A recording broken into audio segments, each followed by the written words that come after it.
उपमुख्यमंत्री अजितदादा पवार यांचं जे दुःखद निधन झालं, ते दुःखद निधन म्हणजे कुठल्या पक्षाची नसता महाराष्ट्र राज्याचं मोठं नुकसान झालं.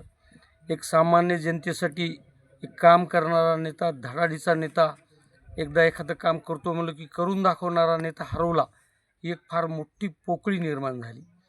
ही पोकळी कधीही भरून येणार नाही.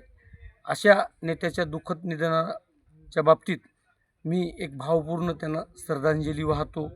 त्याचबरोबर मी राष्ट्रवादीमध्ये काम करत असताना बऱ्याचदा जिल्हा परिषदच्या निवडणुका असतील किंवा नगरपालिकेच्या निवडणुका असतील, त्या संदर्भात ते पूर्णेला यायचे. पूर्णेला आल्याच्यानंतर त्यांच्या पूर्ण सभेंची, त्यांच्या थांबण्याची, याची पूर्ण जबाबदारी ही आम्हाला पार पाडायला लावायची. इतका मनमिळावू स्वभावाचा, आता त्यांचा तापट स्वभाव, ते फक्त स्पष्ट बोलत होते, पण माणसाच्या पाठीवर थाप मारणारा नेता, झालेल्या कामाचं कौतुक करणारा नेता आणि जिथं होतंय तिथं मदत करणारा असा एक नेता हरवला.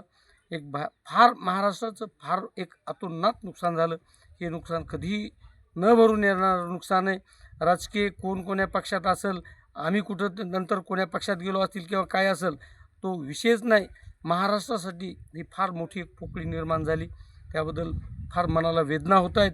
मी दुःख व्यक्त करतो आणि त्यांचं एक शोक व्यक्त करून भावपूर्ण श्रद्धांजली वाहतो.